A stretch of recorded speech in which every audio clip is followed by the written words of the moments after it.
The day my daughter walked down the aisle, I sat outside on a side balcony, where the staff had set up a few extra tables for leftover guests. The music swelled, people leaned in with their phones raised, and laughter echoed under the chandeliers. But from where I sat, I could only see the backs of people's heads and the reflection of light bouncing off wine glasses. I was her mother, yet I was placed in the shadows, as if my presence was something to be tucked away. And I said nothing, not a word. I remained quiet, even though my heart ached. I stayed silent, even though 1,000 memories of raising her flooded through me. I swallowed the bitterness, because I knew something they did not. I held a secret. My late brother, Jonathan, who had built an empire no one in my daughter's new family could even imagine, had left me the deeds to private isles valued at $85 million. Yes. When my daughter walked down the aisle, I remained quiet about the 85 million private isles my billionaire brother left me. And it was a good thing I did. Because 1 week later, her groom showed up at my door with a lawyer in tow, demanding to claim them. Before I take you there, let me pause for a moment. If you're listening now, and if you believe stories like mine matter, stories about mothers and women who have been erased but rise quietly with dignity, please give this video a like, subscribe, and click the little bell. That way, you'll never miss the next story of strength, quiet justice, and healing. Now, let me take you back to that balcony. I was 69 years old, a widow for 10 years. My name is Judith Myers.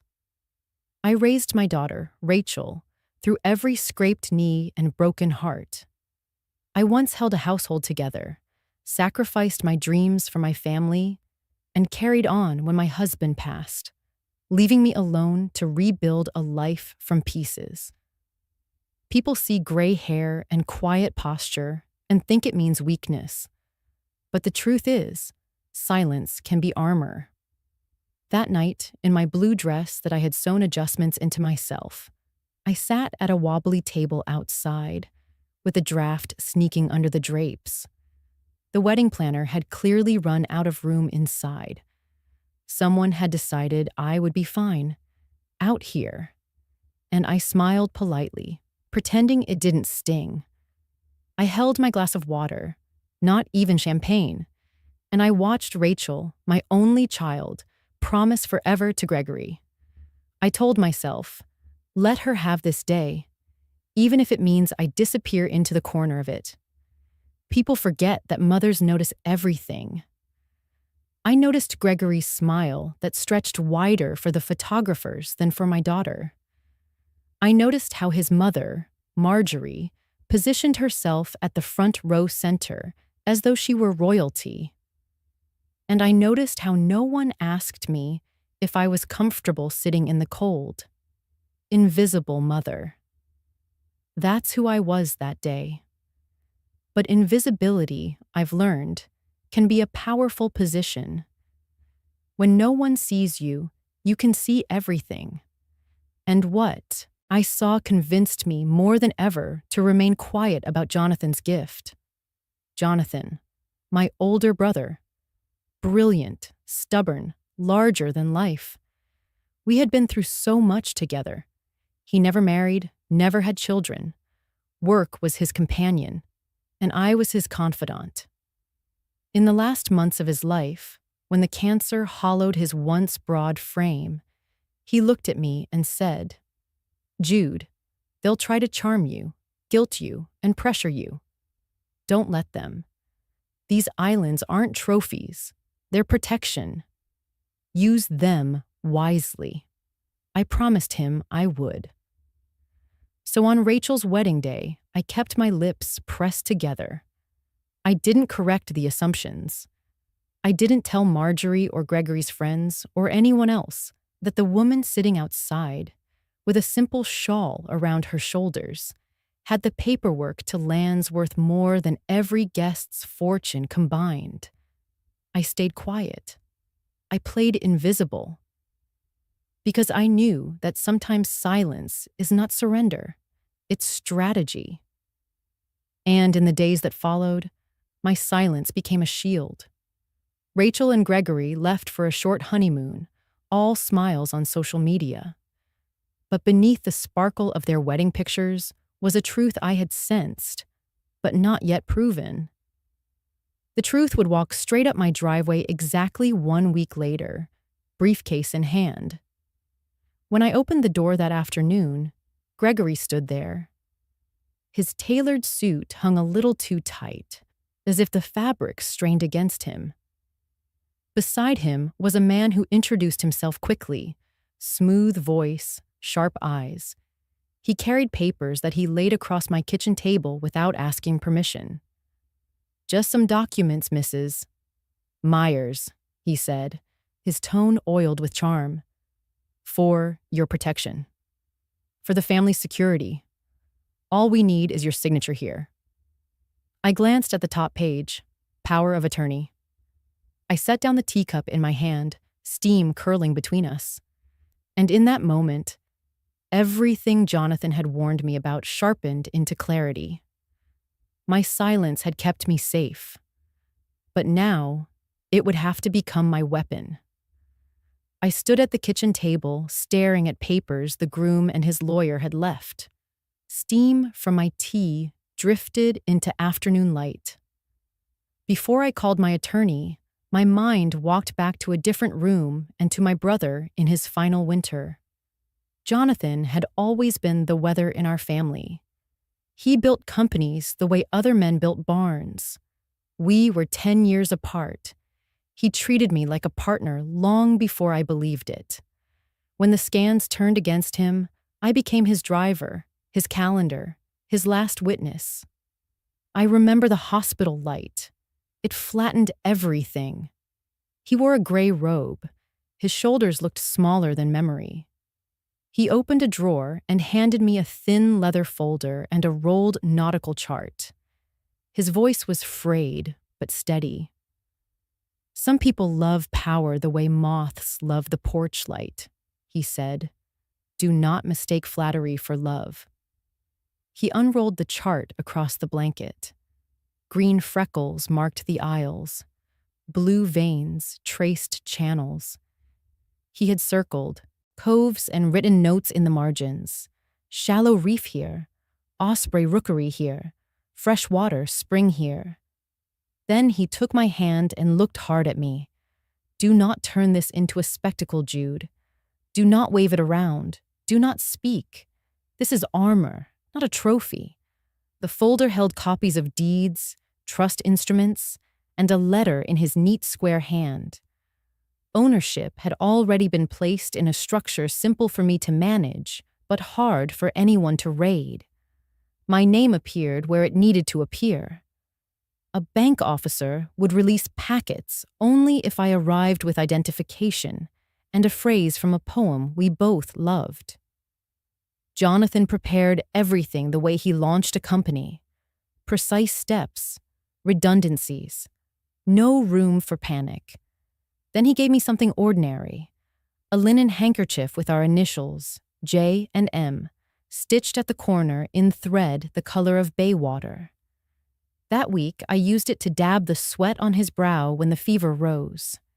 It held a trace of his cologne, cedar and pepper. "Keep it close," he said. "When people talk too loudly around you, hold this. Remember who you are. Remember what we built from scratch." After he died, I stored the folder and the chart in a small fireproof box at the back of my bedroom closet, behind winter blankets. The handkerchief I kept in a tin beside my tea, folded into a square. Rachel never asked. No one did. That was how Jonathan wanted it. Anonymity as a moat. He was right. Wealth announced too soon behaves like blood in the water. I told no one about the Isles. Not my daughter. Not my neighbors. Not the women at church who brought casseroles when my husband passed. The people who love you can still make terrible choices under pressure. Charm can dress as care. Urgency can impersonate devotion. Jonathan knew how easily the vulnerable are invited to sign away the things that keep them safe. He asked me to honor him with discretion. There was another reason I kept quiet. The aisles are not only assets on a balance sheet, they are living places. On the map, he marked a sand spit where sea turtles climb at night. He drew a small star where he wanted the sunset watched. He wanted coves kept clean and mangroves left to sow the shoreline after storms. He wanted sanctuary, not spectacle. So I practiced the discipline he taught me. Silence, patience, paperwork in order. When I felt small, I touched the handkerchief. When cornered, I traced the blue channels until my breath slowed. The map reminded me that ground can remember, that land holds faith when people do not. Standing at my kitchen table now, I slid the lawyer's note under the leather folder that holds my truth. No one knew. That secrecy had guarded me at the wedding. It would guard me again. I would not brag. I would protect. And when the time came to answer, I would use the language Jonathan taught me best. Signatures, not speeches. Boundaries, not noise. A life defended by quiet law. The venue looked like a magazine spread you leave on a coffee table to pretend life is larger than worry. Chandeliers poured light from a vaulted ceiling. Roses climbed white arches. A string quartet hurried through Vivaldi as if speed were elegance. Staff in black drifted with champagne flutes that rang like tiny bells. Guests queued beneath a neon monogram while phones glittered. From my seat on the side balcony, the celebration felt distant. Faces turned toward the spectacle while my chair faced the draft. Inside the hall, a wall of cameras blinked like fireflies, capturing every curated moment. The planner's headset crackled with commands no one questioned. A violinist smiled at the timeline taped to her music stand. Presentation mattered more than breath. Image mattered more than tenderness that night. For them, spectacle. Gregory's family treated the night like a brand launch. His mother, Marjorie, carried the calm authority of a stage manager and pointed photographers into place without raising her voice. Two uncles compared cufflinks and laughed too loud. A cousin flashed a watch the size of a saucer. The best man practiced a speech loaded with venture language. Even the cake wore gold leaf, as if sugar needed a sponsor. Rachel was radiant. She glows when she laughs. She has since she was small. Yet the evening did not orbit her as much as it orbited an image of her. The planner guided her from tableau to tableau. Smile here, nod there, dip the shoulder for the camera, vanish behind the roses. She glanced toward the balcony, and I raised my hand. A server crossed between us, and the moment dissolved. Someone brought me a blanket. The gesture felt less like kindness and more like quality control. No venue wants a shivering silhouette near the photos. I wrapped it around my shoulders and watched candles tremble in their glass cylinders. Then memory rose without warning and set another picture beside the glitter. I remembered the church hall, where I danced with my late husband after our small wedding. The floorboards clicked under rented shoes, and the punch tasted like melted sherbet. We were poor in money and rich in sincerity. My mother held my bouquet when my fingers cramped from shaking hands. People knew my name. They called me to the center to cut the cake. I was not perfect, but I was visible. The world then felt smaller and nearer. Or maybe I simply belonged to it. Now I sat beside a fern and a space heater that hummed. A cousin from Gregory's side took a quick photo and promised to edit the heater out. I thanked him. I tightened the blanket and breathed. I used to stand at the center. Today, I stood at the edges. The sentence did not break me. It told the truth. Gregory entered like an actor hitting his mark. The bridal party performed a choreographed spin. The quartet slid into a pop hook. The room behaved like an audience. When he reached Rachel, he lifted her hand with a flourish designed for lenses. The kiss that followed looked like a logo reveal. I clapped because clapping is a mother's profession. Near the toasts, Marjorie approached my table with 2 planners in her wake. She rested a hand on my shoulder the way one pats a family dog. "You are comfortable out here," she said. "It is quieter. You can rest." I told her I was fine and sipped water. I did not mention the draft or the empty chair on my left that no one tried to fill. Rachel reached me just before the first dance. Her veil had snagged on a brooch. She laughed as I freed it with fingers that have mended everything from hems to hearts. "Mom, is the seat okay?" she asked, already watching Gregory tilt his chin from across the room. I told her yes. She squeezed my hands and disappeared back into choreography. That small exchange carried the shape of our pressure.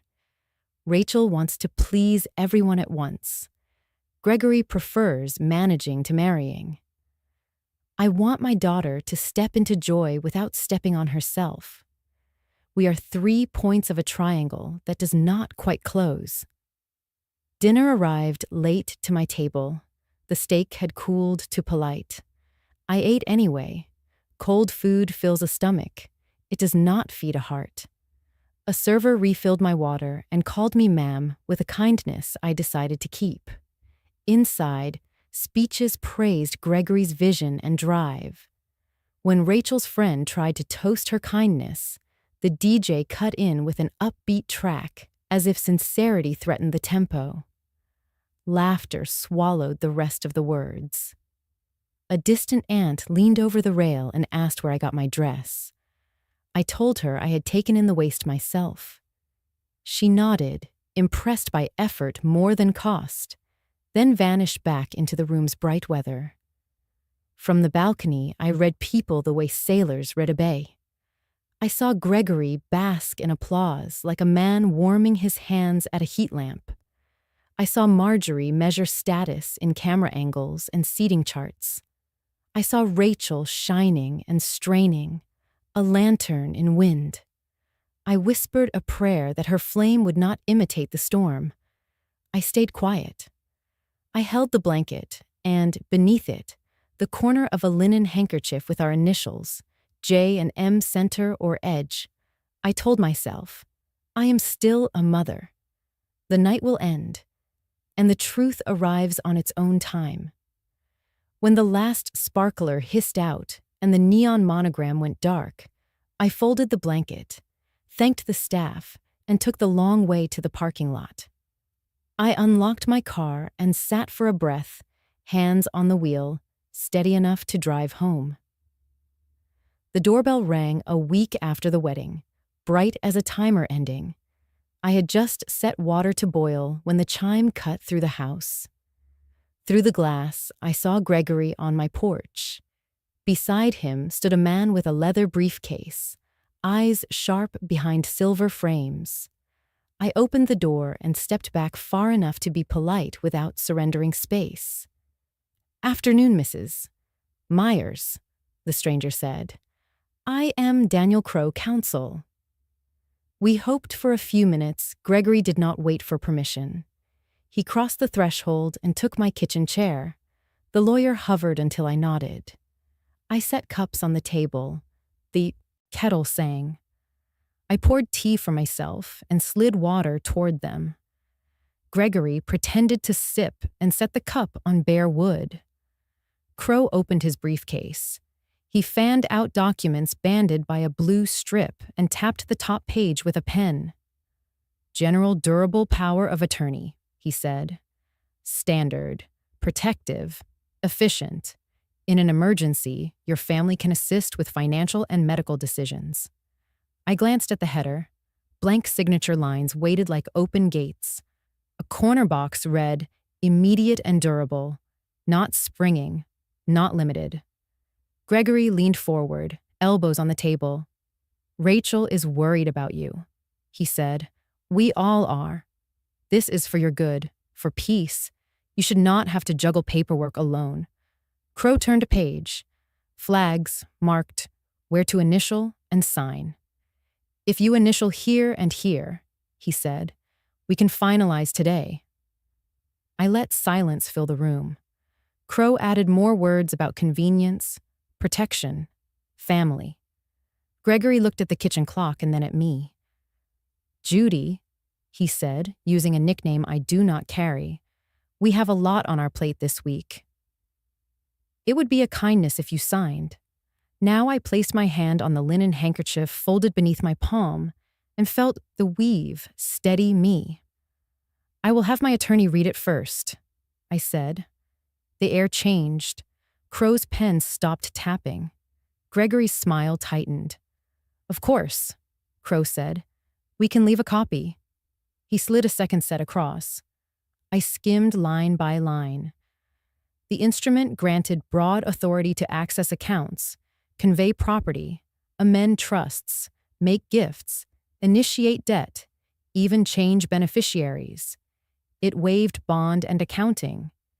It allowed an agent to act in the agent's own interest. I set the packet down. How did you come to prepare this for me? I asked. Standard package for our elder clients, Crow said. Responsible families retain us to keep loved ones protected. Who retained you? I asked.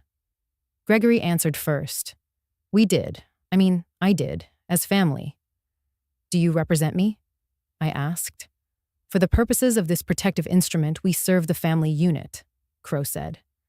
That is not representation, I said. It is proximity. I set my teacup down. The porcelain clicked like a small gavel. Leave your card, I said. I will pass it to my attorney. Gregory tugged at his cuff, eyes flicking to my hands, searching for a pen that would not appear. This feels adversarial, he said. Rachel wants harmony. She wants no secrets. Harmony is not achieved by haste, I said, and secrets are not the same as privacy.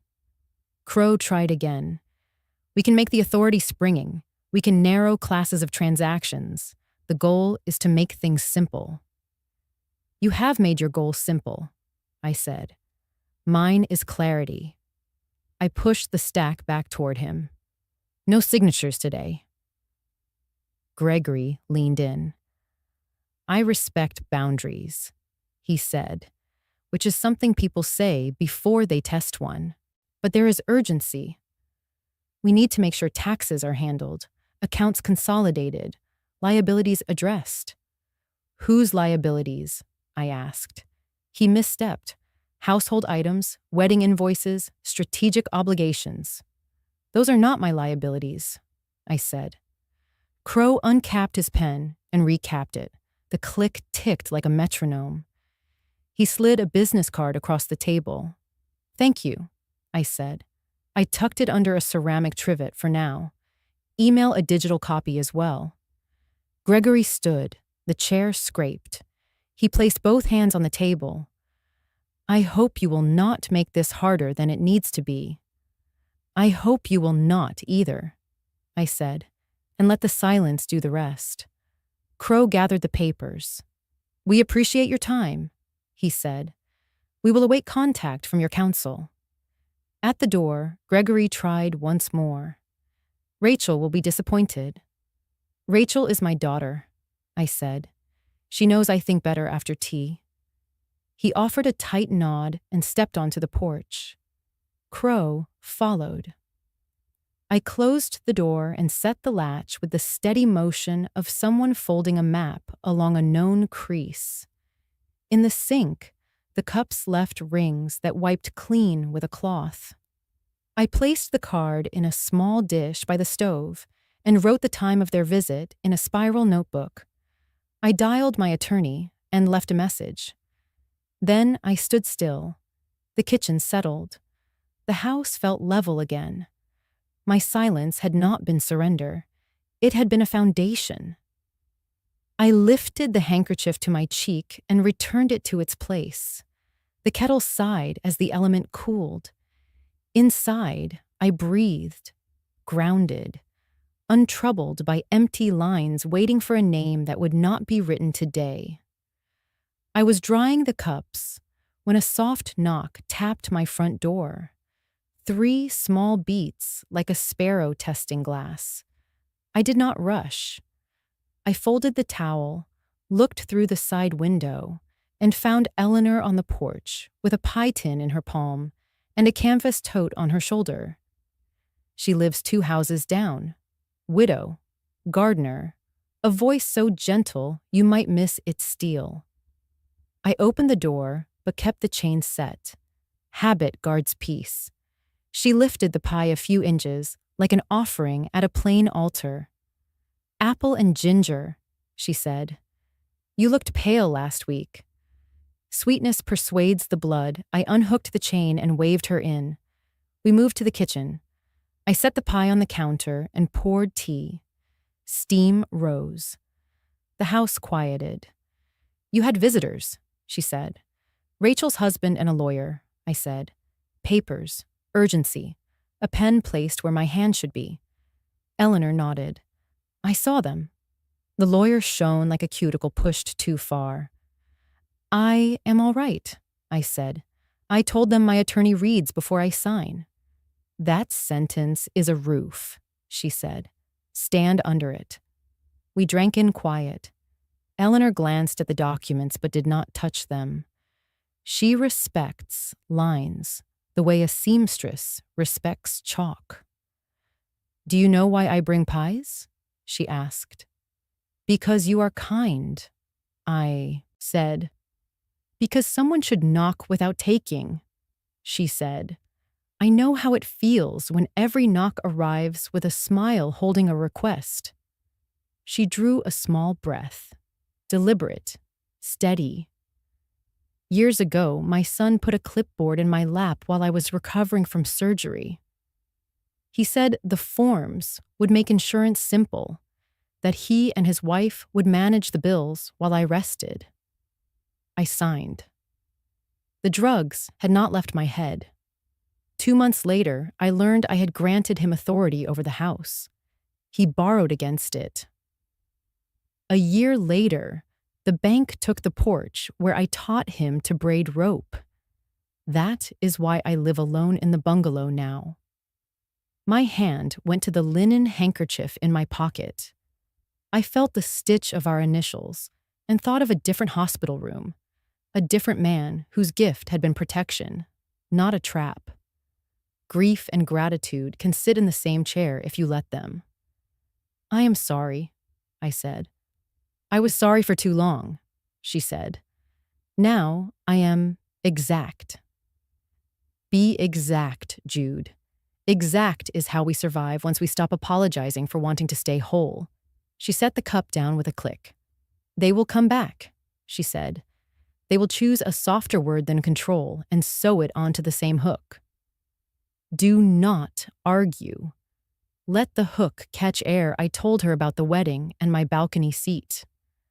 Her mouth tightened, then softened. "They put you out with the heaters," she said. "Invisible is a trick they play until you perform visible obedience. Refuse the trick." "At least the sky was clear," I said. "You have a view of the truth," she said. "Use it." She reached into her tote and pulled out a spiral notebook with tabs and a pen. "Here," she said. "Write the date and time of every visit. Staple cards. Record what was said and what was not. Paper can be armor if you choose the right weight. I opened to the first page and wrote the hour of Gregory's call, the names, the phrase general durable power of attorney, the lines I spoke, and the lines they pressed. The act felt like stitching a seam that had begun to fray. Eleanor watched with the patience of a gardener seeing a sprout take hold. "I am proud of you," she said. I smiled at the table, the kind of smile that arrives when hope stops feeling foolish. The kettle clicked as it cooled. Silence settled like a familiar coat. Eleanor stood to leave, then paused at the doorway. "You are not invisible, Jude," she said. "Not in this house. Not on this street. Not in eyes that still know how to measure worth." The sentence landed in my chest. I walked her to the porch. Crows argued in the maple. "When they return," she said, "pour tea. Hold the line. Let your yes be a full yes, and your no be a door." I thanked her for the pie and for the notebook. She left with her stride. I closed the door and set the chain. Inside, I placed the notebook beside the leather folder Jonathan left me. Armor beside armor. Sweetness beside law. The house stood quiet, and I no longer mistook quiet for emptiness. It sounded like readiness, truly. The errand was ordinary, which made what I learned feel sharper. I went to the pharmacy for vitamins and stamps, parked by the curb, and stepped into the lobby where the newspaper rack turns with a lazy squeak. I took a basket and drifted toward the rotating stand. Outside, a dark SUV idled in the loading zone. I recognized the profile, Gregory's jaw, Marjorie's helmet of hair. Their voices carried, shaped by impatience and glass. I stood behind the news rack and ran a finger along a magazine spine. I let the world forget I was there. "You went too soft," Marjorie said. "She is a widow. Widows sign when you reassure them. You should have walked out with signatures." "The packet was strong," Gregory said. "She is stubborn. She kept saying her attorney would read it. Where does a woman like that get an attorney?" "Everyone has an attorney if you prod them," Marjorie said. "The timing is a mess. The florist wants the final wire by Friday. The caterer is calling. The venue is holding the deposit. The platinum is maxed again, and the rate jumped. We cannot float another week." Gregory thumped the wheel. "I thought Rachel would nudge her." "She barely tried. Rachel is sentimental," Marjorie said. "She will choose peace until the bill comes due." "You must think for both of you." I shifted, and the stand squeaked. A cashier glanced up. I lifted the basket and pretended to compare greeting cards. "Silence is easier when it has a purpose," Marjorie continued. "You should not have left the originals. You let her feel powerful. She needs to feel dependent. Show her penalties. Emphasize confusion. Present it as protection. The general durable only works for us if it is signed. Otherwise, we have risk and invoices. I could tell her we need to consolidate accounts to get her better rates," Gregory said. "We can start with small transfers. Once I am agent, we refinance the condo, roll her under our umbrella, clean the slate." "Exactly," Marjorie said. "The bank will approve if a principal has property." "Does she own the house outright?" "I think so," Gregory said. "She lives small. There has to be something. People like her sit on accounts they do not use." "Then hurry," Marjorie said. "Interest is compounding, and the line of credit is due."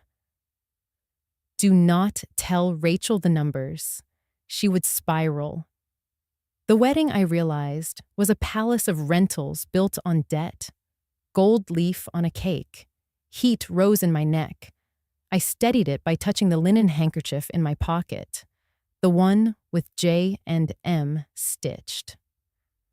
Jonathan once said, "Moths mistake bright things for safety. Debt is a bright thing when you are desperate." "Vendors talk," Gregory said. The videographer threatened to hold the footage. "Let him try," Marjorie said. "You will negotiate when the time is right. Today, your job is Judith. If she signs, we are clear by Monday and can reset the cards." "How do we explain it to Rachel?" he asked. "You call it planning," she said. "You tell her her mother is relieved to have help. If Judith balks, remind her about taxes. Fear is a lever. She will not understand the forms. Keep the language quick." I stood still as a heron. I let the words settle until they organized themselves. Gregory again. "What about the island's rumor?" My breath thinned. Marjorie sniffed. "Old men exaggerate assets. Brothers exaggerate more. Even if she has land, it will be entangled. The power of attorney unlocks doors without a map. We do not need the whole castle. We need stairwells. Once you are agent, you can move." There it was, the plan dressed as concern. They did not see me as family. They saw me as leverage. Love had been replaced by logistics. I bought a newspaper to justify standing and tucked it under my arm. When I looked out again, Gregory rubbed his forehead. Marjorie tapped her phone, calculating. A receipt curled on the dashboard like a white flag that would never be waved. "I will go back this afternoon," Gregory said. "I will bring just the short form, something she can sign while tea is hot." "You will go now," Marjorie said. "Bring flowers. Widows are disarmed by gentle things. Use first names. Sit close. Keep the page where her hand falls. If she asks a question, answer a different one. Stay charming." They pulled away. I watched the taillights cut through sun like red punctuation. I stepped outside and stood in the exhaust's fading warmth. The map of the islands unfolded in my mind the way it does when wind tugs the edges. Osprey rookery here, shallow reef there, coves where tide breathes. Jonathan's handwriting skimmed across memory. Use them wisely. Do not feed sharks. I walked to my car and set the basket on the passenger seat. Before I started the engine, I opened the spiral notebook Eleanor gave me and wrote, time, place, vehicle, words. I wrote the phrase, "We cannot float another week," and the line about refinancing my home under their umbrella. I underlined agent twice. Then I spoke aloud, just once, to hear my voice keep pace with my spine. "I will not sign." I put the car in gear and felt the truth hold, firm as bedrock under tide now. Rachel came just before dinner, still in work flats, hair pulled into a tidy knot that now means meetings. She stood on my porch with a grocery bag of pre-made soup and a smile that kept slipping. I opened the door and left the chain resting against the frame. She noticed and looked away. "Habit guards peace," I said. She nodded. We warmed the soup and sat at the kitchen table. "Mom," Rachel said, "I dropped by to check on you. Gregory told me he and Mr. Crow brought some forms. He thinks they might make things easier. It is just planning. The word just is a rug. People lay over holes," I said. "Which forms?" "Power of attorney," she said. "Only if you want it. Taxes are complicated. You should not have to manage those alone." I placed my palm on the linen handkerchief in my lap and felt the stitched J and M, thread against skin, anchor against drift. "I am not alone," I said. "I have an attorney. I plan in my own time." She exhaled. "Gregory says consolidation would help. One umbrella, fewer moving parts. You would not lose control. You would have support. We could set alerts. We could track everything. Who is we? I asked. Us, she said. Gregory and me. Family. Mom, it would mean a lot to me if you would sign. For peace. I do not want tension between my husband and my mother. I took a sip and set the cup down like a gavel. Rachel, may I ask you something? On your wedding day, did you feel valued? She blinked. Of course, she said. It was beautiful. Did you feel valued by everyone who arranged it? I asked. By the way, you were moved like a centerpiece from one photo to the next, by where I was seated. She looked at the window. Weddings are chaos, she said. The planner made choices. I did not see everything. I saw enough, I said. I sat outside with heaters. You glowed. I clapped. But I am asking about you. Did you feel held? Did you feel seen? Her jaw worked. We had a perfect night, she said. Perfect does not need witnesses, I said. You do not have to protect it with me. She cradled the spoon. Gregory is under pressure, she said. His family expects excellence. He is trying. Trying can be decent, I said. Pressure does not excuse control. A document handed to me without my counsel is not care. It is leverage. Her eyes flashed, then softened. Mom, he is my husband. I want my marriage to start without battles. Peace that requires my signature is not peace, I said. It is surrender arranged to look polite. I am asking for help, she said. Help me keep harmony. I can help you without yielding myself, I said. I will cook dinner. I will listen. I will even wait while you and Gregory learn to be a team. But I will not put my life under an umbrella I did not choose. Rachel traced a ring of condensation on the table. Are you hiding something from me? She asked. Privacy is not secrecy, I said. My mother kept the ledger in a tin. She did not pass it around the table to prove love. I am keeping my ledger. That is not a lie. That is adulthood. She swallowed. Gregory worries you will become isolated, she said. He says people take advantage of widows. People do, I said. That is why widows learn to say no. You always were stubborn, she said. Stubborn kept this roof over our heads when your father died, I said. Stubborn raised you. Stubborn paid for braces. Stubborn is what I call staying. She looked at me. She set the spoon down. What if I asked you to sign? She said. Not Gregory. Me. I would tell you the same thing, I said. I do not sign without my attorney. I do not sign what I do not need. I will not turn over my name for convenience. The room settled into the sound of the heater. After a while, she stood and carried our bowls to the sink. We washed and dried in a rhythm we learned. At the door, she hugged me. As she stepped onto the porch, she turned. Mom, she said, will you at least read the short version if we bring it? Bring nothing, I said. Email my attorney. She nodded and left. I closed the door and set the chain. Then I opened Eleanor's notebook and wrote what we said and what we did not. When I finished, I pressed the handkerchief to my cheek. I want Rachel to be happy. I refuse to vanish to get there. Eleanor suggested the Thursday Circle at St. Mark's, a small room where chairs are soft and tea tastes like steadiness. I carried shortbread and the linen handkerchief with J&M stitched, an anchor warmed by my palm and pocket. The sign read, Women's Support and Prayer. No questions at the door, just a chair slid open in the ring. 8 women gathered.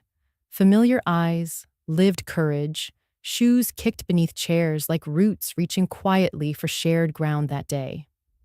Linda coordinated. She placed a basket for phones, a tissue box, then voiced rules so no one needed to guess. Speak briefly, listen fully, Advise only if asked. No rescuing, no fixing. What we hear stays within this room together. She lit a candle and let the quiet stretch until our shoulders lowered and the room agreed to hold it. May said the utility misapplied her payment, mailed a red notice. She shook after waiting, asked courage to call again. Carmen asked steady hands for Friday's infusion and for soup to taste like soup instead of metal or cotton again. Patrice sought patience when her sister flips day into night, and breakfast belongs at 2 in the morning without argument.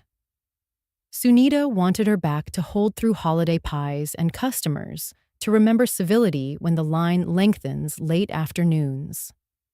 Nora asked wisdom for messages swinging tender at noon and cruel by dusk.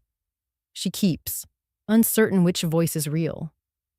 June prayed for grip strength, Ruth for gas money and calmer nerves, petitions that sounded like survival wearing manners today. When my turn came, I said my daughter married. I sat on a balcony during reception, smiling into the draft. A week later, her husband arrived with lawyer and papers for my signature, convenience waving like a banner beside concern. No one gasped. Heads tipped as a diagnosis gained a name. Linda slid tissues toward me, palm open, unspoken anchor. I answered no. Silence felt like armor until my daughter asked for harmony. Armor bruises when pressed that way sometimes. Under the table, I pressed stitches into my palm and breathed. The cloth remembered me when words threatened to forget. I told them I wanted peace, not the kind purchased with my name or brokered against boundary that keeps me. Patrice smiled with her eyes. Harmony is honest, or it is theater, she said. Music improves when someone tunes it. Nora lifted glasses. My son calls me stubborn when I am consistent, she said. Stubborn is word for a boundary. Sunita poured tea. Do not let anyone rename privacy as secrecy, she said. Generosity does not require exposure to count. June set keys down. Brother brought a form after stroke. She signed and lost her truck. Now reads line carefully. Carmen leaned forward. The clinic recommends a blanket. Her grandmother's shawl gave courage the fleece never could provide. Truly, once. Bring your shawl, Judith, she said. Bring what tells your body it belongs. Let that simple truth steady your hands. Linda asked about practical help. I said I keep a notebook. She mentioned the church notary, available every Tuesday afternoon.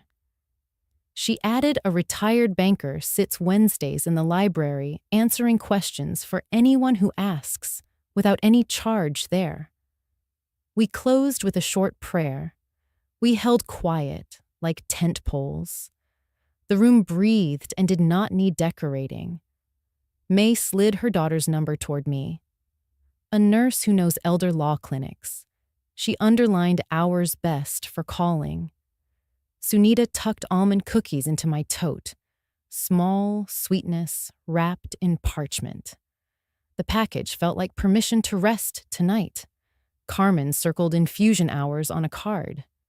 Company helps here, she said. June offered standing guard on call day nearby. At the threshold, Linda pressed my hand. You are not invisible here, Judith, she said. The sentence landed and held. I believed her. Afternoon light did not diminish me. The sky seemed to side with my bones, steady and blue. The tote rested against Eleanor's notebook on the seat. Armor beside witness. Pages ready for dates, times, exact words safely. People had not tried to fix me. They reminded me I do not have to stand alone inside difficult hours. I took the early appointment so the lobby would be empty and my thoughts would have space. The firm sat above a pharmacy. Receptionist greeted me by name. My attorney, Helen Park, met me with a yellow pad and the calm of people who have seen storms. She led me into a conference room and closed the door. "Let us review what you want," she said, setting the pad between us.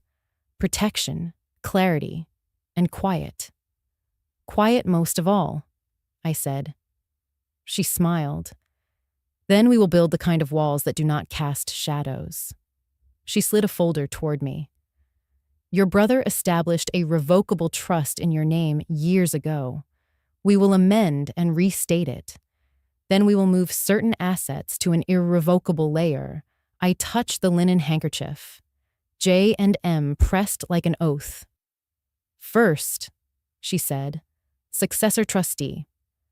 At present, it is blank. I recommend a professional fiduciary as first successor, then Rachel as second, but with conditions." "Conditions," I said. "Conservation and stewardship," she answered. "If Rachel serves or benefits, she must maintain the islands as sanctuary. No sale, no subdivision, no collateralization. We add a conservation easement recorded against the deeds." I nodded. Soil remembers. "Second," Helen said, tapping the pad, "a no contest clause. If anyone challenges the trust or any transfer, they forfeit what they might receive. We pair that with an in terrorem provision. It discourages fishing expeditions." She paused. "Third, separate documents. Limited financial power of attorney naming only a licensed fiduciary. No family. Authority narrow and springing on incapacity with 2 physician certifications. A HIPAA release naming me and the fiduciary to obtain records. An advance healthcare directive naming your preferred physician and your neighbor Eleanor as support witness. Not decision maker." "Eleanor will bring tea," I said. "That is exactly what witnesses provide," Helen said. She slid a new draft of my pour-over will across the table. "If stray assets appear, they pour into the trust automatically. We tidy beneficiary designations, title the house to the trust, record quietly. We worked line by line. I initialed margins. I asked about verbs. Helen explained the difference between shall and may. Why and or can sink a boat. How durable can mean too much in the wrong hands. Inside, Resolve walked the perimeter and tested doors.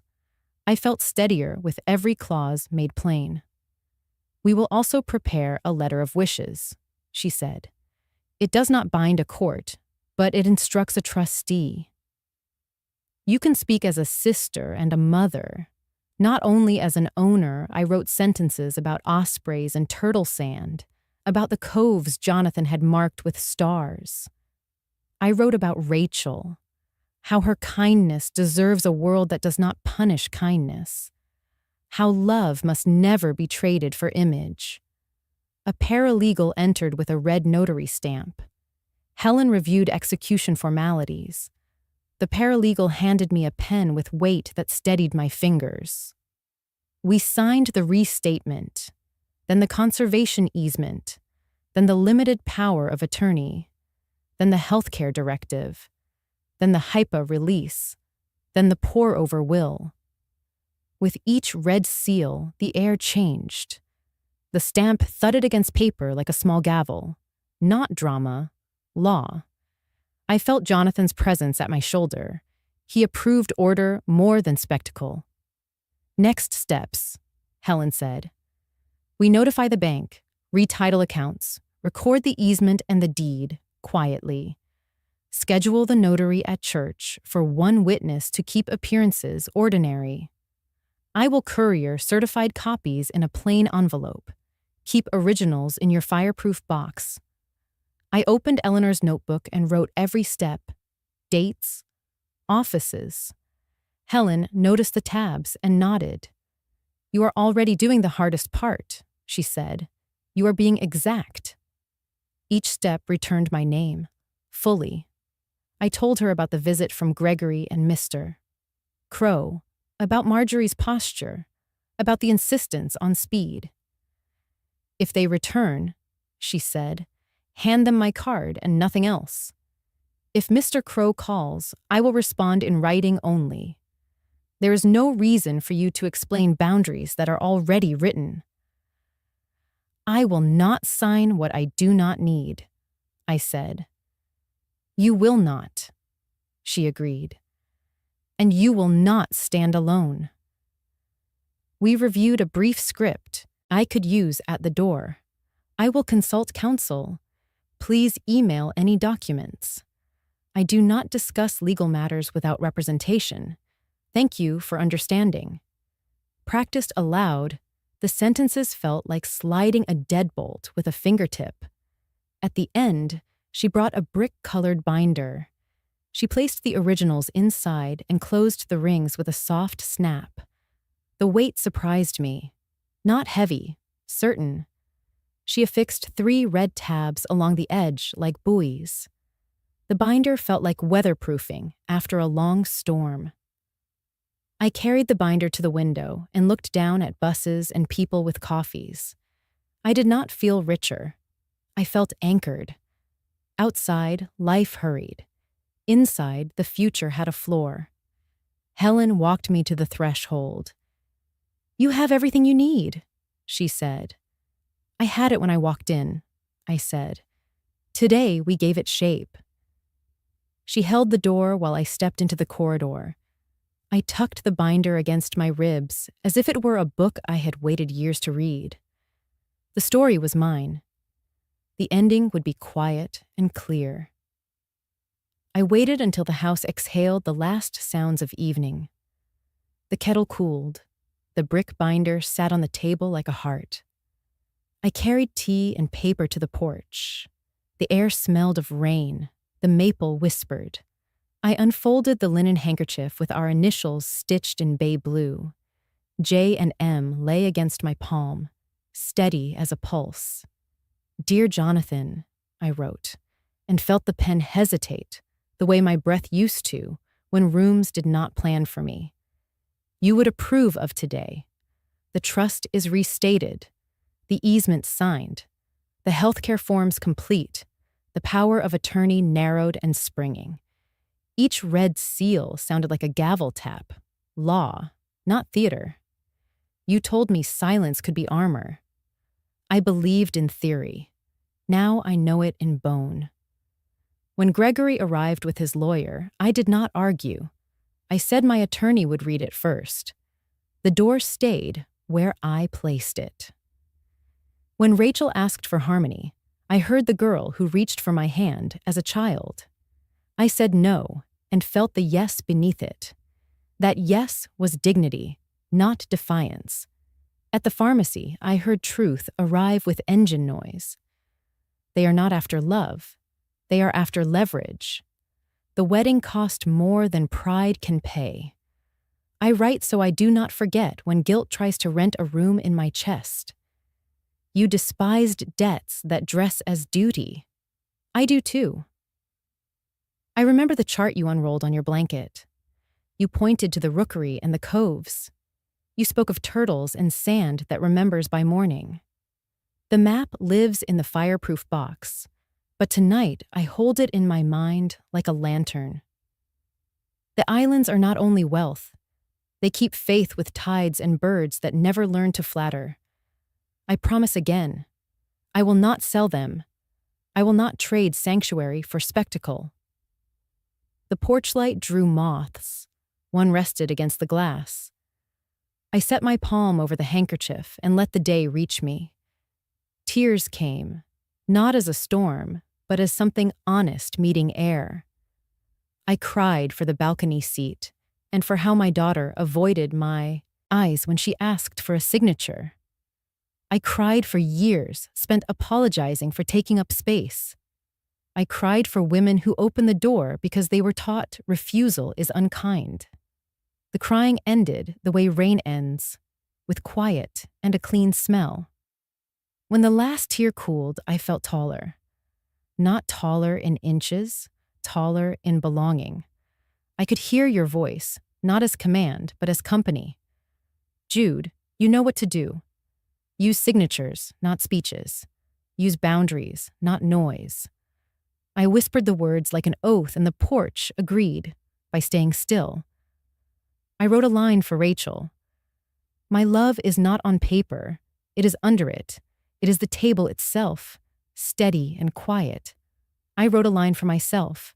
I am not invisible in my own house. Then I folded the page and wrapped it in the handkerchief, as if cloth could teach ink to keep a promise.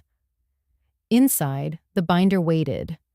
I slid the letter into the back pocket where no one looks and closed the rings. The click sounded ordinary. That is the point. I turned off the porch light and let the moth find night. The house held its shape. My body did too. If you were here, you would make tea I would pretend was better than mine. You would remind me leadership is mostly logistics and love. I am learning to lead my own small republic. Doors lock when I ask. Meals taste like food again. Grief can sit without taking every chair. Thank you for trusting me with land and with an idea. Armor, not trophy. Tonight, I understand the weight of both. I signed the bottom with my full name and the date. I sat until the cup went cool and the wind shifted. I did not need the letter to travel. It had already delivered what I needed most. Authority returned to its owner. It returned to me. The bell rang after lunch, one clear note. Through the window, I saw Gregory on the porch with his mother, Marjorie. Behind them, Rachel stood a step lower, arms folded against the wind. I opened the door and left the chain set. Judith, Marjorie said, lifting a bouquet that looked borrowed from a lobby. We brought flowers. We hoped to clear the air. I unhooked the chain and stepped back only to the rug. You may come in, I said, for tea. They filed into the kitchen.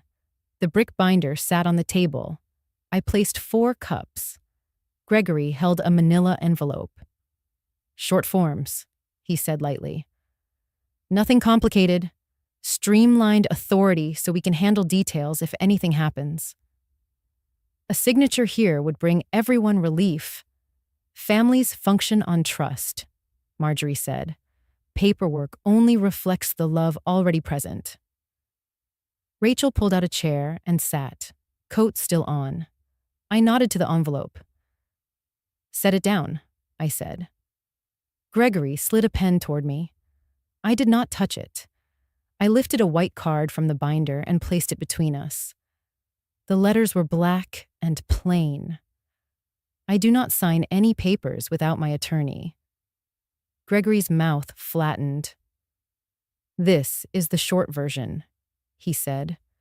Your attorney can review the long one later. The short version is still a signature, I said.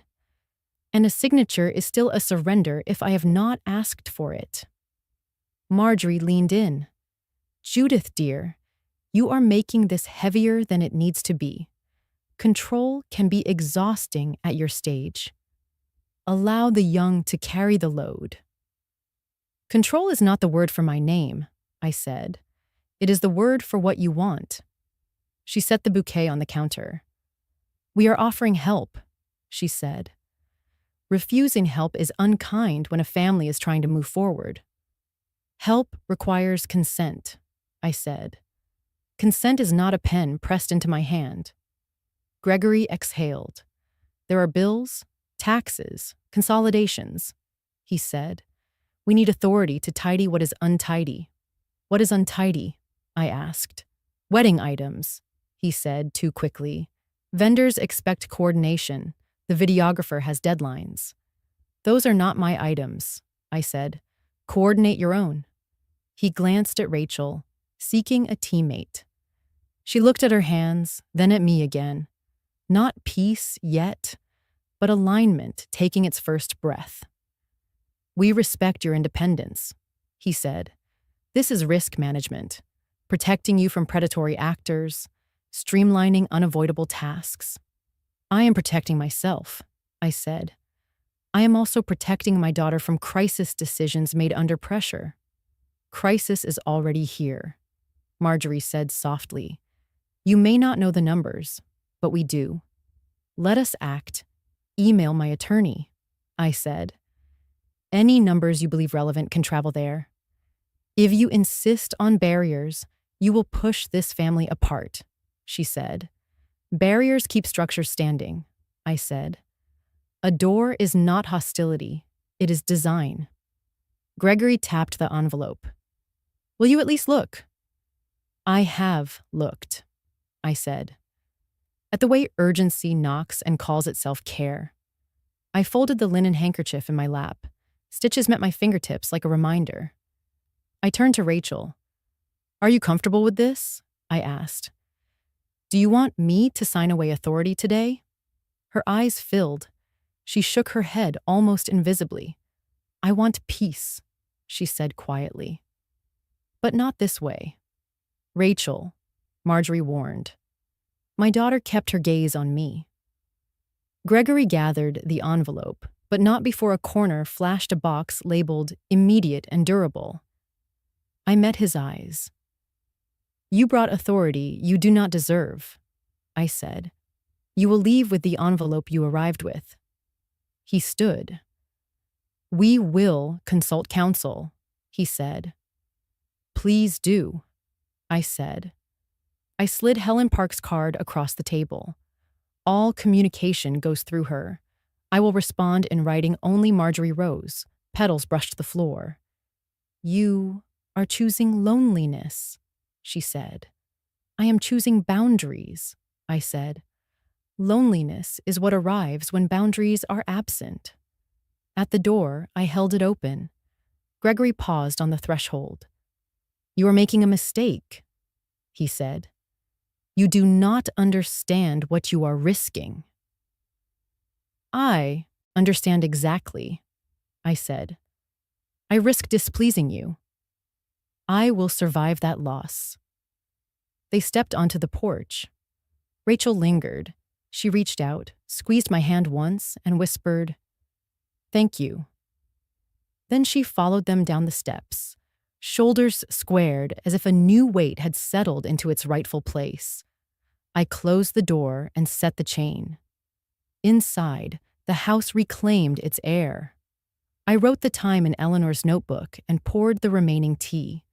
The card still sat on the table, ordinary and final. Power had not raised its voice. It had simply refused to move. Rachel arrived after dark, hair escaping the knot she wears for meetings. She did not ring. She tapped once and let her hand fall. I opened the door before the second thought formed. She stepped inside and dropped her purse on the bench. I locked the door. In the kitchen, she kept her coat on. The refrigerator hummed. The clock ticked. I set water to boil and pulled 2 mugs from the rack. Mom, she said, then covered her mouth. Tears slid fast, then steady. I handed her a clean towel and waited. Waiting is an action. It clears space for truth. She spread both hands on the counter. Mom, she said again. Voice scraped thin. I was left out of my own wedding. The sentence landed and did not break. I slid a mug toward her. Chamomile, simple and warm. Her shoulders shook. The towel darkened. She tried to apologize, and I shook my head. Crying is honest, I said. Keep going. They moved me like furniture, she said. Smile here, pivot there. Stand by the cake, now by the arch, now by the door. When I asked to sit with you for 5 minutes, the planner said the timeline couldn't bend. Gregory told me to trust the process. That image mattered. She laughed without mirth. Do you know the only time I stood still? She asked. When the videographer changed batteries. That's when I looked up and saw you on the balcony, wrapped in a blanket. I wanted to come. They pulled me to the next tableau. You saw me, I said. I saw you, she said, and fresh tears came. I did not come. The kettle clicked off. I poured water over tea. She cupped the mug with both hands. Since the wedding, she said, it has been invoices and calls. Marjorie keeps saying everything is under control if we move quickly. Gregory talks like a project manager. He says we when he means I. He asked me to persuade you. I did. I am ashamed I did. I let the words sit. What do you want now? I asked. I want peace that does not erase me, she said. I want to sit at a table without auditioning for permission. I opened a drawer today, she added, and found a spreadsheet titled Wedding Float. Charges on 3 cards and a note that says, Refinance Judith. I confronted him. He said I misread, that it's a concept, that everyone does it. She looked at me then, eyes bright with tired courage. I know it is wrong.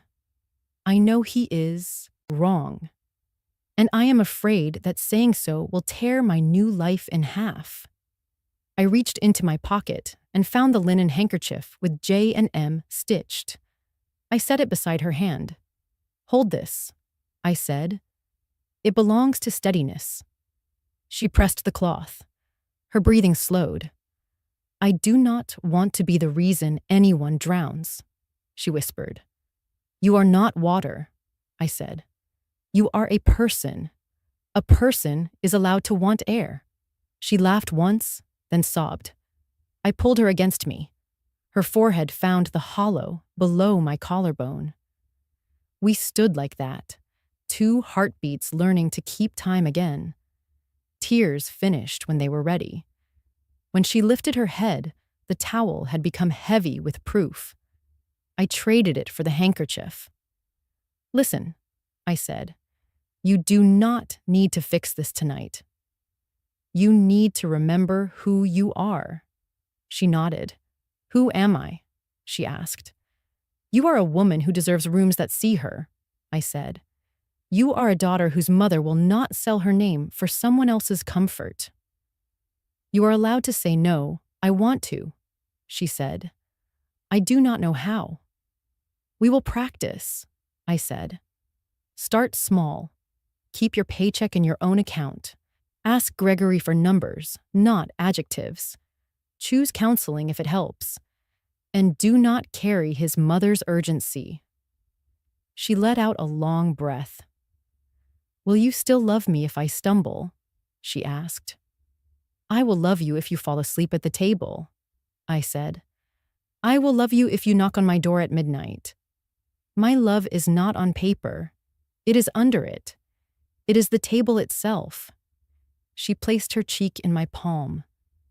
Thank you, she said. We ate toast with butter and honey. I walked her to the door and set the chain after she left. The house felt full again. I wrote in Eleanor's notebook. Tonight, my daughter told the truth. Then I wrote one more line. 2 women stood up without standing down. I rinsed the cups, turned off the light, and felt steadiness settle like tide over rock at home. The message arrived by accident. My phone buzzed with a voicemail transcription, Gregory's voice tight with strain. I pressed play and stood. Marjorie, the florist is past due, and the venue wants the second wire. The platinum is at its limit, the rate kicked up. Crow says the short form needs a wet signature. He thinks we can get it if I keep it pleasant. Judith keeps saying her attorney will read it first. She is not confused at all. My name sounded like a problem to solve. Paper rustled. A chair scraped. I cannot go back to the club without paying Barton for the cigars. He already posted photos from the wedding. Everyone thinks I came into money. If we stall, the story falls apart. You said you would cover the bridge on your card until the refinance clears. Marjorie's voice bled through, thin and precise. Reputation costs more to repair than to maintain. Leaders do not ask permission. Decisive sons keep families aloft. Then a click. The voicemail ended. I stood still. The sink dripped once. Leader, in her mouth, felt like a coat 2 sizes too large thrown over a shivering boy. It did not excuse him. It explained the draft. That afternoon, I walked past a coffee shop. Through the window, I saw Gregory at a table with Mr. Crow. Gregory's knee bounced. Crow's pen tapped a woodpecker rhythm. I went in for water. I stood near the bar where voices carry if you stop trying to hear. We can restructure once we have agency, Crow said. One signature, then we move assets under a consolidated umbrella. Vendors can be paid. The refinances proceed. Gregory rubbed his temples. She is stubborn. She keeps this notebook like a cop. She writes everything down. I did not expect homework. Crow smiled without warmth. Most widows want relief. She has a lawyer's script. She has a lawyer, Gregory said, and a neighbor who looks like air but moves like granite. I stirred a straw through ice. If we do not present urgency, Crow said, we will be negotiating from weakness. You need a narrative. Health, confusion, logistics, travel. Anything that frames signature as kindness, I can say taxes, Gregory offered. Everyone fears taxes. Crow nodded. Bring copies. Keep it orderly. Do not let her read alone. Gregory leaned back. I promised Rachel I would make this seamless. I told her I was building a life for us. I cannot show her that the numbers are smoke. So do not, Crow said. Bring her mother under management and the smoke clears. I stepped out and let the door close on their plan. That evening from my porch, clouds piled over the bay like receipts. I tried on the word hunger and found it fit what I had seen. Not hunger for bread, hunger for display, the kind fed by applause and punished by silence. Gregory chased applause the way moths chase porch light. Every light turns hot. I remembered his mother at the wedding, how she arranged photographers like chess pieces and called it care. In her house, power rehearsed in the mirror until the reflection clapped. She had trained a son to confuse pressure with leadership. That training found its way to my kitchen with a bouquet and an envelope. I wrote a note in Eleanor's book, Mirror of Hunger, the need to be seen as solvent when the wallet is hollow, the urge to borrow a mother to pay a boy's debt. I underlined it twice. Seeing is not forgiving. It is refusing to be fooled. Before bed, I listened to the voicemail again, not for cruelty, but for calibration. Gregory feared humiliation more than debt. He wanted a story to hold together even if the numbers did not. That makes a man dangerous around paper. He will call control generosity and speed protection. He will name surrender peace. I turned off the lamp and held the handkerchief. Jonathan warned me about flattery dressed as help. Tonight, I learned another costume. Hunger dresses as leadership and asks for a pen. My answer would remain a lock. My voice, a key turned once and left still, for good now. I brought soup to Eleanor's bungalow on a gray afternoon. She opened the door in a cardigan the color of oatmeal and waved me in with a laugh. The living room smelled of lemon oil and soil. A radio whispered 40s music. We set bowls on the coffee table and sat where cushions had learned our shapes. Tell me about your day, she said. I have been steady, I answered. But steadiness has a cost. I can hear them planning when the house is quiet. Eleanor lifted her spoon, then set it down. I should tell you something I rarely finish, she said. You need the whole of it, not the polite version. I waited. Waiting is an action. It slows panic and clears vision. It was the winter after surgery, she said. I was groggy and grateful. The room was a white box that hummed. A nurse with kind eyes brought water and told me to rest. My son arrived with his wife and a folder. He kissed my forehead and said he had handled everything so I would not worry. He said the hospital needed signatures for insurance and temporary support. She rubbed her forearm as if it still carried adhesive. He used my first name the way doctors do. He kept his tone sweet. He placed the clipboard where my hand already lay. The pages looked friendly, durable, assistance, coordination. I signed the highlighted places. The nurse witnessed. I slept. 2 weeks later, she went home. He had already visited the bank, she said. The power of attorney was general and immediate. He borrowed against the house to pay cards and a truck. He moved a certificate of deposit and changed a mailing address. When I discovered it, he cried. He called it a misunderstanding. He said I had agreed silence finished the sentence for her. I wanted to believe him because I wanted a son, she said. Wanting can be a trap. What happened? I asked. The bank was polite and precise, she said. They showed me my signature. They explained durable. They pointed to the line waving accounting. My lawyer was good, but late. We saved what we could. We sold the big house because the payments had become a harness. I bought this bungalow with cash left like crumbs. My son stopped calling. When he did, he asked for gas money. She smiled. I do not tell you this for pity, she said. I tell you so you will not climb into a chair I have already occupied. Paper can be armor. In the wrong hands, it is a trap door. I pressed the stitches of the linen handkerchief in my pocket. J and M, thread against skin. Thank you, I said. Hearing it matters. There are parts I still cannot say without heat, she said. The day I packed the porch swing. The day I watched strangers carry out my kitchen table. The neighbor who said I should forgive because he is family, and men are simple. Forgiveness is not a locksmith. We sat quiet. The radio hummed. In her story, I saw my doorway, and the pen waiting where my hand might fall if I were tired. I could have said no in the hospital, she added, but I was taught that no is sharp and women should be soft. I have learned a new shape.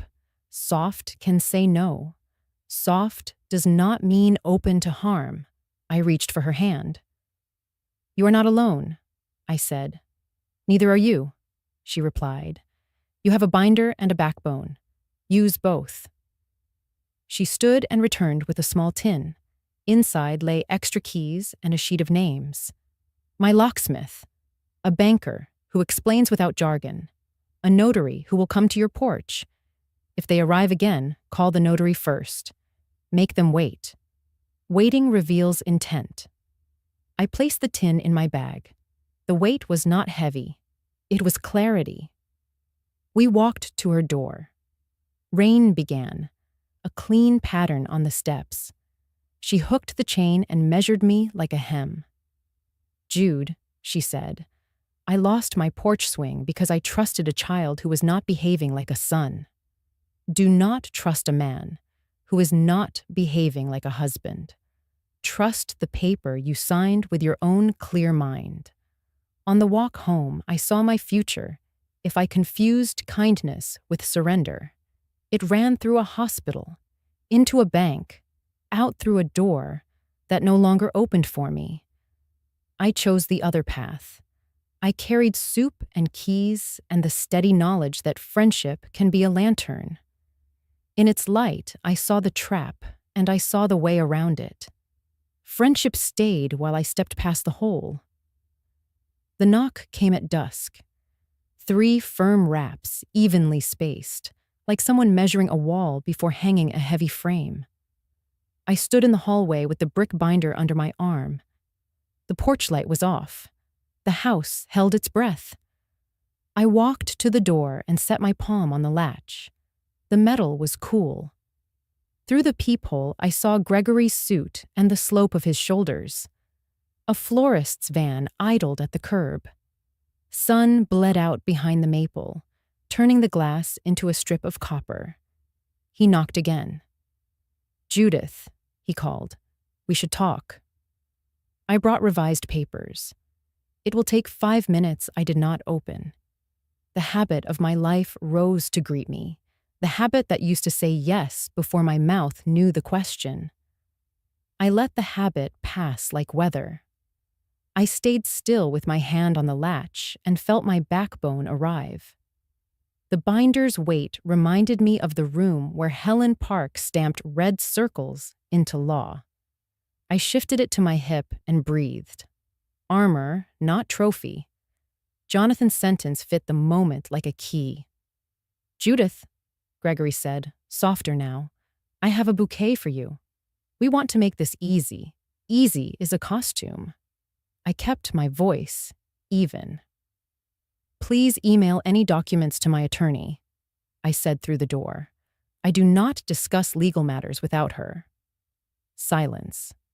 Then the faint sound of paper sliding against a folder. "These are the simplified versions," he said. "Short forms. We only need initials." "I will not review anything at the door," I said. "Email my attorney." Behind him, someone cleared. A throat. Marjorie. I could not see her through the peephole, but I could feel the direction of her gaze, as if she were aligning a camera. "We are trying to protect you," she said. "You are making this adversarial." "This is a boundary," I said. "A boundary is not a fight." He knocked once more, quick and light. "If you do not open, we cannot fix this," he said. Fix. Another costume. I rested my forehead against the wood and let the grains steady me. On the hall table, Eleanor's notebook lay open to a fresh page. I pictured the date, the time, the words I would write. Wait long enough, and intent reveals itself. "Your daughter wants peace," Marjorie tried. "My daughter wants to be seen," I said. "Peace is not purchased with my name." I reached into my pocket and pressed the linen handkerchief with J and M stitched blue. Thread answered skin. Breath found depth. I could have opened. I could have been polite and poured tea and let the pen creep toward my hand. Instead, I turned the deadbolt until it settled with a soft click. I did it slowly, so I would remember the sound. Control can be as quiet as that. "Judith," Gregory said, voice tight now, "you are forcing us to escalate." "Communicate with my attorney," I said. "Good night." A pause. Shoes shifted on the mat. Paper rustled again. He set something at the base of the door, then footsteps retreated down the steps. The van door slid shut. Engine noise faded until it was only evening again. I stood without moving and listened to the house fill back up with itself. The refrigerator hummed. A pipe ticked. Somewhere, a neighbor watered plants and the hose snapped against cement. I placed the binder on the console and opened Eleanor's notebook. I wrote exactly what had happened. Knock at dusk. Revised papers. Bouquet offered as key. Door not opened. Sentences used. Threat implied. I underlined the line about the deadbolt. Then I knelt and picked up the envelope Gregory had slid beneath the door. I did not open it. I slipped it into a large plastic sleeve marked "Hold for Counsel" and set it atop the binder. The sleeve turned their urgency into an object that could wait. At the kitchen sink, I rinsed a cup and made tea. Steam rose in a straight ribbon. I carried the mug back to the hall and stood facing the door, the way a sailor faces the horizon to learn the sea. Some thresholds protect. Some thresholds test. Tonight, mine had done both. I said the words aloud so they would belong to me. I choose the latch. I choose the lock. I choose when the door opens. The house seemed to nod. I turned away and felt the old habit loosen like a knot finally agreeing to release. Control is not loud. It is a mother who hears knocking and decides to keep the night. It is a door that obeys the hand that pays the mortgage. It is a woman who remembers she is not a hallway between other people's rooms.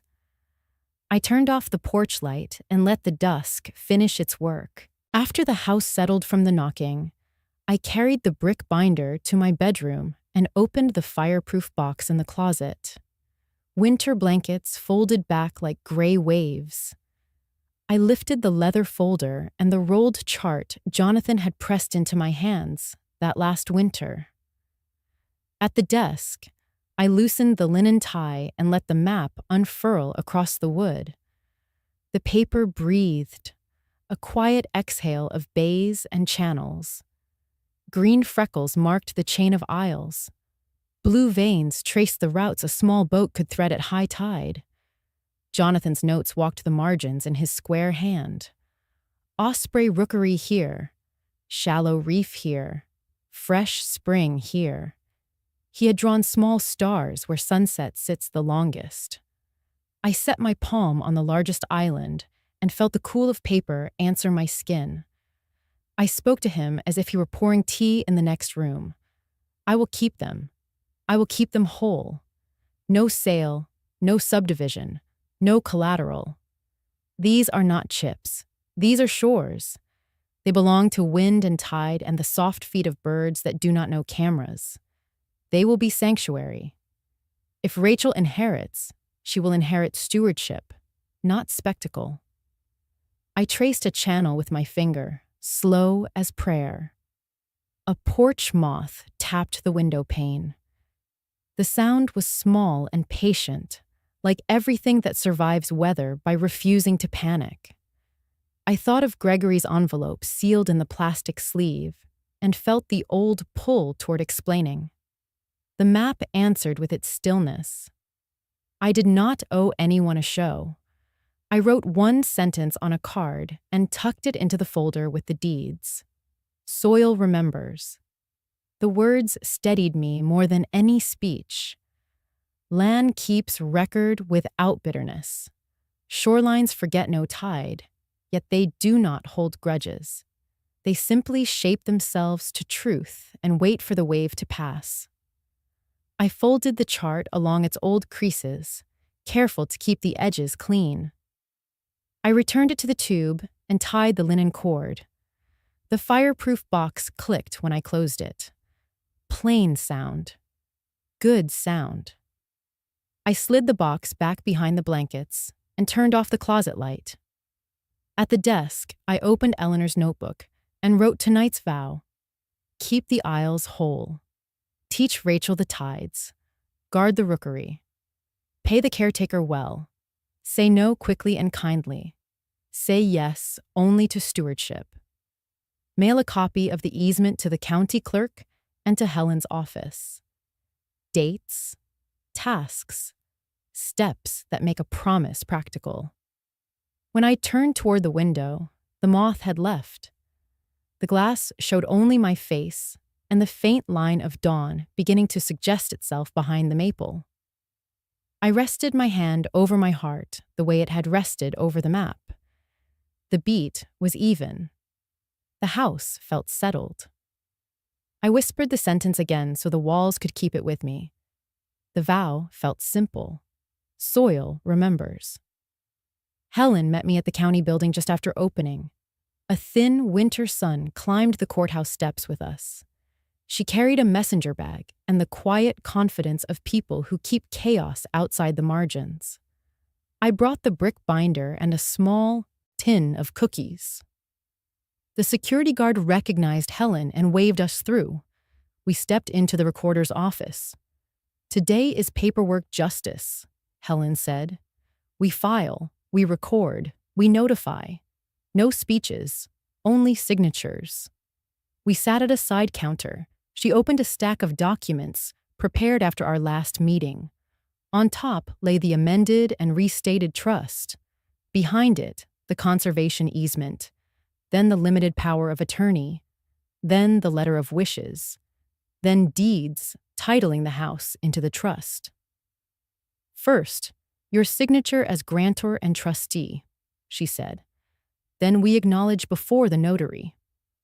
After recording, the trust owns what the trust owns. Your boundaries are not suggestions." I signed where yellow flags asked me to. Slow, clear letters. The notary slid the journal forward, checked my identification, and pressed an embosser into the paper. The device breathed out a crisp seal. Then came the red stamp. Thud. The sound landed inside my ribs like a simple drum. We moved to the conservation easement. The language declared the islands a protected sanctuary. No sale, no subdivision, no collateral, no mineral extraction, no commercial overnight development. Reasonable caretaking allowed. Access by invitation only. Helen had added a clause that made me exhale. Any beneficiary who attempts to undo the easement forfeits all rights. I initialed every page. The notary lifted the stamp. Thud. "Next," Helen said, "the letter of wishes. It does not command. It guides." I read what I had written the night of tea and maps, then added a line about the osprey and about hiring a school to help with shoreline cleanups. I signed. Thud. Calm walked the room. We recorded the deeds transferring title of my house into the trust. The clerk accepted fees, slid the documents under a glass partition, and stamped in a steady rhythm. She handed me certified copies. The weight felt like a house deciding to sit on its own foundation. Helen opened a final folder. "Disposition of residue and successor instructions," she said. "This is the twist that makes the story honest." She pointed to a section. "If Rachel serves as successor trustee or inherits distribution, she must maintain the islands as a permanent sanctuary. She must not sell, must not encumber, must not license any venture that compromises habitat. Violation converts her share to a charitable gift for coastal restoration." I read the sentence twice. It did not feel like punishment. It felt like a handrail. "She will be steward or she will abstain," I said. "She loves you," Helen said. "These terms protect her from pressure. When someone tries to shove, she can point to the paper." I signed. The notary stamped. Thud. We left the recorder's office and walked to a bank 2 blocks away. The manager met us in a small glass room that smelled of coffee and policy. Helen handed over certificates, the trust's identification number, and a letter instructing that all personal accounts be retitled in the name of the trust with me as trustee. The manager photocopied, typed, printed, and slid forms across the table. He clipped them together and shook our hands. "Consider your accounts properly dressed," he said. Back outside, pigeons rehearsed ownership of the steps. Helen checked items off a list. "Courier will take certified copies to my file. County will mail conformed copies. Here is your stamped original easement. Keep it with the chart. If a storm blows, this piece of paper is a seawall." We returned to my house to organize. I slid the easement behind the chart and tucked both into the fireproof box. The binder received certified copies, business cards, and a new laminated sheet with my sentences for the door. I brewed tea. Helen opened the cookies and took one like a sacrament. "Judith," she said, You have built a fortress that does not look like a fight. I felt the truth of that. My breath fell into step with the red thuds still echoing in memory. I called Rachel and asked her to stop by after work. Helen stayed. When my daughter arrived, she stood in the doorway and looked at the binder as you look at a lighthouse. I told her what we had done, the way the trust holds, the way the easement works, the condition written for her protection. She listened, eyes bright with dignity returning. You are giving me a future I will not have to apologize for, she said. I am giving you a boundary you can point to, I said. If anyone demands access, show them the seal. Helen explained the clause in steady language. Rachel placed her hand on the binder. For a second, I saw her as a girl, tracing maps at the kitchen table.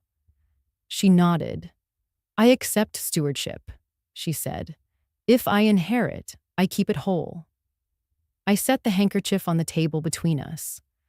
We touched it together, 3 fingertips resting on thread, the color of the bay. The house listened. Somewhere a truck downshifted. Inside, everything felt level. The last stamp still echoed like a heart that had finally found its right pace. Today. Rachel came back the next evening just as the streetlights blinked on. She paused at the threshold like someone checking whether the world still permitted grace. I opened the door before she knocked. She stepped in and wrapped her arms around me with a fierceness that belonged to the little girl who used to run from the playground straight into my coat. She didn't let go quickly. Neither did I. I'm sorry, Mom, she said, for pushing you to sign, for not seeing you at my own wedding. For letting image speak louder than love, I guided her to the kitchen. The binder sat on the table like a lighthouse. The handkerchief rested beside it like a flag the wind respects. I poured tea and waited. Waiting is hospitality when words still gather themselves. Gregory called after I left work, she said. He wanted me to pressure you again. He said we should act as a united front. I told him, unity is not a mask to hide behind. I told him I would not stand between you and your attorney anymore. How did he take that? I asked. He talked about optics, she said. I told him I was done with optics. I'm not a photograph. She took a breath. I am ashamed that I let the wedding swallow me. I kept telling myself I would come sit beside you once the next photo was done. There was always a next photo. You are sitting with me now, I said. She nodded. I read the easement, she added, tapping the binder lightly. I accept it. If I ever inherit, I will keep the islands whole. I will not trade sanctuary for spectacle. I reached across and placed my hand over hers. Then we are on the same shoreline, I said. She looked at me as if the sentence rearranged the furniture of her chest. Tears came, clean and ordinary. I need a mother who knows where her edges are, she said. I need to learn that for myself.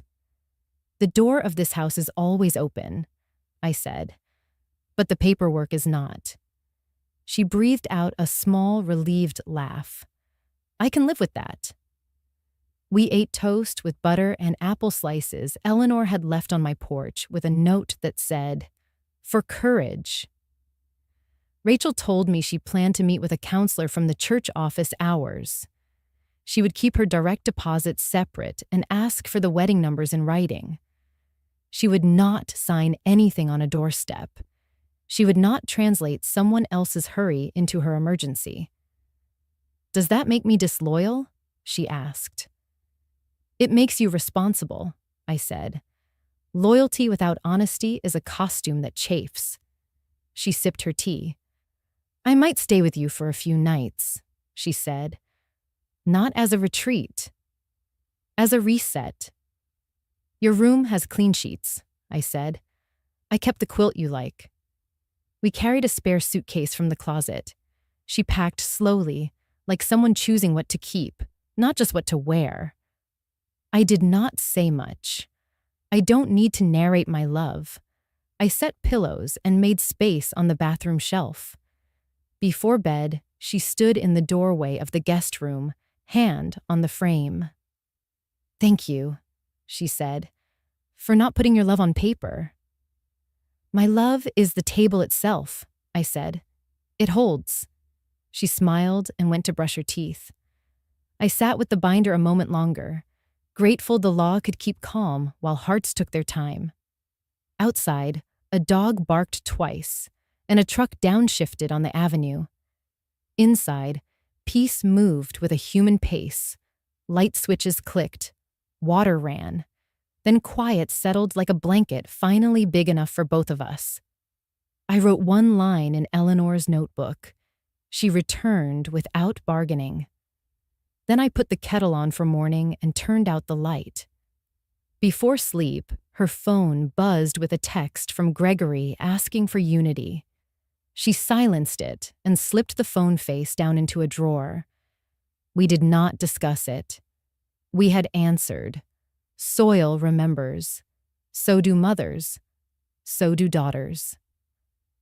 I set the table in the dining room the way my mother did when she wanted a day to mean itself.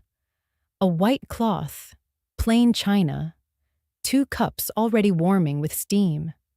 The brick binder rested on the sideboard, not as a centerpiece, but as a lighthouse.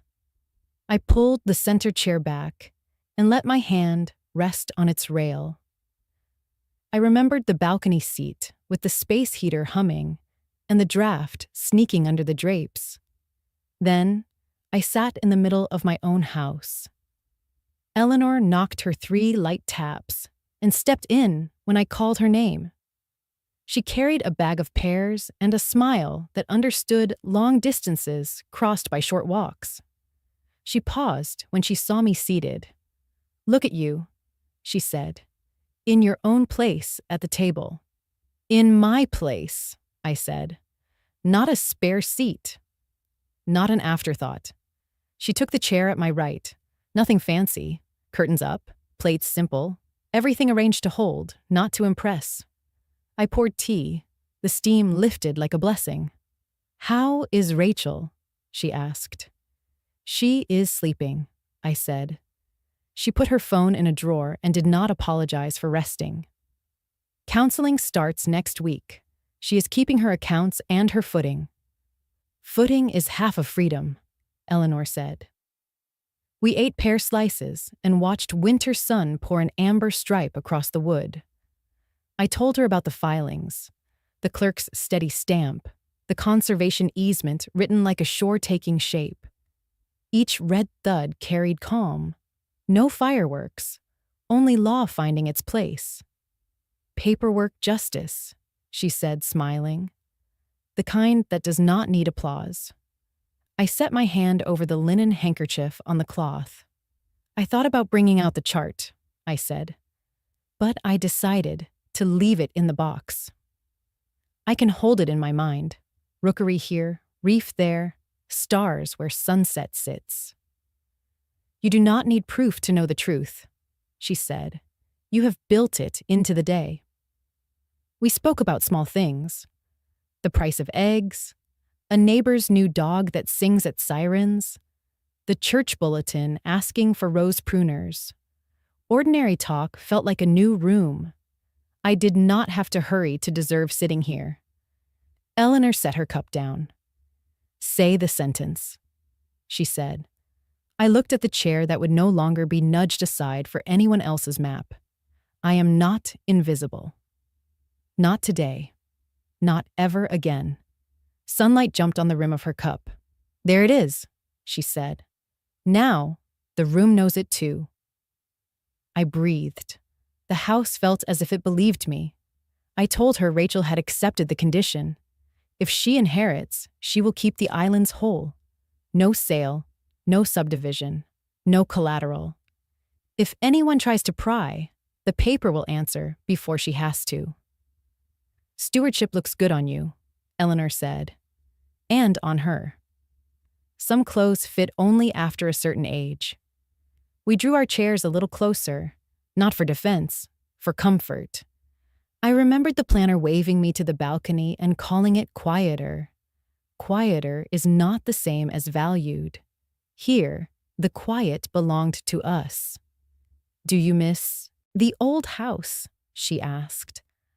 I miss who I was in it, I said, but I am her here too. A sparrow landed on the sill and approved of our crumbs with a quick nod. Thank you for the day you brought the notebook, I said, and the pie, and the sentence about not being invisible. You wrote the rest, she said. I only tapped the line where you already knew to sign. We laughed, and a hinge I had not noticed loosened. The balcony chair faded into a story I could tell without bruising. Will you keep this chair? She asked, touching the center backrest. I will, I said. When others visit, I will still sit here. If someone suggests the corner, I will pour tea from the center. The light shifted, the stripe narrowed. Evening rehearsed itself on the floor. I walked her to the door later, and she stood on the threshold with her tote. We both looked back at the table. The chair waited, certain exactly where it belonged. You did it, she said. Not alone, I said. She squeezed my hand and stepped into the mild cold. I closed the door and set the latch with the smallest click. Then I returned to the table and sat in the center again, as if to sign the room a second time. The house answered by holding still. Nothing borrowed, nothing owed, only a chair and a woman choosing it. The circle closed without noise. Light, as if on cue, settled across my shoulders and stayed. I walked to the shoreline just after sunrise and let the wind lift the edges of my scarf. Waves unstitched themselves against the rocks and stitched back again with patient hands. I did not ask for a sign. I did not bargain with the day. I only pressed my palm to my chest and spoke in a voice small enough to belong to the water. Peace is something I signed to keep for myself.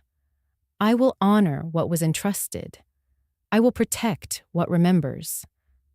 I thought of the chair at my table and the way light crowned it yesterday afternoon. I thought of Rachel sleeping down the hall, breathing like a tide that has finally found its rhythm. I thought of Eleanor's steady knock and Helen's red seals thudding like a kind heart. I am not invisible, not today, not ever again. Soil remembers. So do sisters and daughters and the homes that hold them. I walked back, brewed tea, and opened Eleanor's notebook for the last entry of this story. Date, clear weather, shoreline bright. Action taken, mercy chosen. If you were here beside me, you would see ordinary things. A kettle, a pen, a binder resting where a centerpiece might sit. That is what victory looks like in a quiet house. Not a trumpet. A table that does not wobble. If you have ever been sidelined at your own celebration, ask yourself a simple question. Will I stay outside, or will I move my chair to the center of my life? If you have ever been asked to sign away your name for someone else's comfort, remember what I learned at a door I did not open. No is a complete sentence when dignity is at stake. Before we say goodbye, we would love to know.